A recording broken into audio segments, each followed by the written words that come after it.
Hello అండి. ఈ ప్యానెల్కి అల్లు అరవింద్ గారు, సురేష్ బాబు గారు, దిల్ రాజు గారు, మైత్రి, నవీన్ గారు, రవి గారు, సితారా నాగవంశి గారు అందరూ ప్రజెంట్ ఎక్కువ నెంబర్ ఆఫ్ ఫిలిమ్స్ తీస్తూ ఇన్ని ఇయర్స్గా చాలామంది అంటే ఎక్కువ నెంబర్ ఆఫ్ ఫిల్మ్స్తో ఎంటర్టైన్ చేస్తూ చాలామందికి ఉపాధి అవకాశాలు కల్పిస్తూ నెంబర్ ఆఫ్ ఫిల్మ్స్ తీస్తూనే అందరికీ జాబ్లు ఇక్కడ ఇప్పిస్తున్నారు. అందరికీ ఇల్లు, ఫ్యామిలీ అందరికీ సపోర్ట్ చేసేది నెంబర్ ఆఫ్ ఫిల్మ్స్ ఎక్కువ తీసి.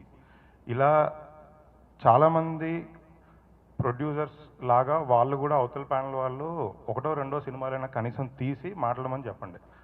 ఏమీ తీయకుండా, ఏమీ మాట్లాడకుండా ఓన్లీ లాస్ట్ 5 ఏళ్ళుగా 10 ఏళ్ళుగా అదే గోడల మధ్య అక్కడే ఆఫీస్లో పిచ్చాపాటి కబుర్లు చెప్పుకుంటూ రోజు పెద్దరికం చేద్దామని, సెటిల్మెంట్లు చేద్దామని, ఊర్లో ఎవరి సమస్య ఉన్నా ఆ టేబుల్ దగ్గర తీసుకొచ్చి అక్కడ సెటిల్మెంట్లు, పంచాయతీలు చేసి పెద్దరికం చూపించుకోవడానికి వీళ్ళు పోటీలు చేస్తే నిజంగా వాళ్ళ వల్ల సినిమాలు తీసే మాలాంటి వాళ్ళకి అస్సలు నయా పైసా ఉపయోగం లేదు.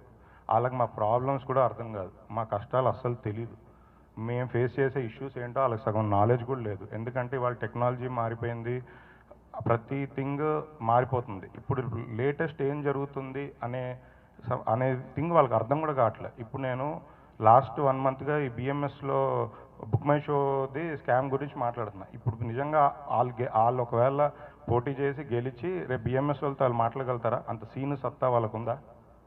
ఇది సమస్య. అసలు వాళ్ళు సినిమా తీసిన టైంలో అసలు బుక్ మై షో లాంటివి కూడా రాలేదు. డిజిటల్ ప్రొవైడర్స్తో విపిఎఫ్ ఛార్జెస్ గురించి మాట్లాడాలి, వాళ్ళు మాట్లాడగలుగుతారా? వాళ్ళకంత సీన్ ఉందా? ఊరికే ఖాళీగా కూర్చొని ఇప్పుడు పాత ఈ విషయాలు 20 ఏళ్ల కింద మేము ఇలా చేసాం, 30 ఏళ్ల కింద మేము ఇలా చేసాం, మేము ఇది అని చెప్తున్నారు. అసలు వాళ్ళు అక్కడే ఆగిపోయారు. అలాంటి వాళ్ళకి ఓట్లేసి అలాంటి వాళ్ళకి తీసుకొచ్చి కూర్చోబెడితే ఏమొస్తుంది మనకి? మేము మొన్న ఫెడరేషన్తో ఇష్యూస్ ఉన్నాయి, వేజెస్ ఇష్యూస్ ఇవన్నీ ఉన్నాం. ఒక నెల రోజులు పనులు ఆపుకొని దాని మీద ఫైట్ చేసాం. అది ఈ రోజుకి సాల్వ్ అవ్వలేదు. మేము ఎక్స్పెక్ట్ చేసిన దాంట్లో 20% కూడా రాలేదు మాకు. చిన్న సినిమాలకి 25% తక్కువ చేస్తామని చెప్పారు. అక్కడ ఉన్న వాళ్ళు ఎవరైనా దాని మీద నిలబడతారా? ఊరికే మైక్ పట్టుకుంటే చిన్న సినిమాలకు మేము సపోర్ట్ అంటారు. ఫస్ట్ ఆ 25% చేయమని చెప్పండి.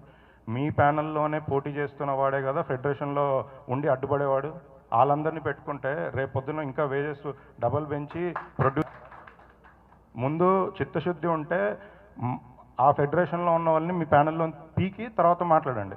ఏది కాకుండా ఊరికే కూర్చొని అది చేస్తాం ఇది చేస్తాం అంటారు.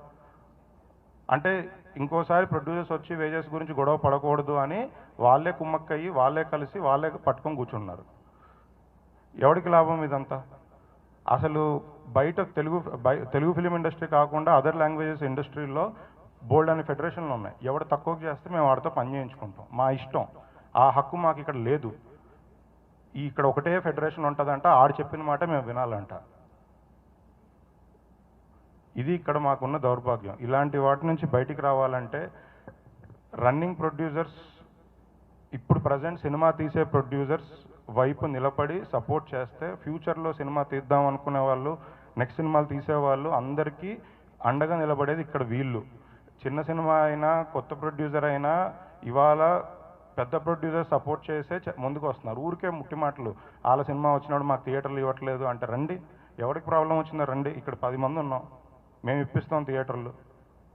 అసలు ఊరికే కబుర్లు చెప్పడం, పంచాయతీలు చేయడం, అది తప్ప వేరే పనిపాటు లేకుండా కూర్చున్నారు. దయచేసి పని ఎవరు చేస్తున్నారు, ఎవరికి ఉపయోగం ఏంటి అనేది జాగ్రత్తగా ఆలోచించుకొని మీరు అందరూ ఓట్లు వేసి ప్రోగ్రెసివ్ ప్యానెల్ని గెలిపించాలని కోరుకుంటున్నాను.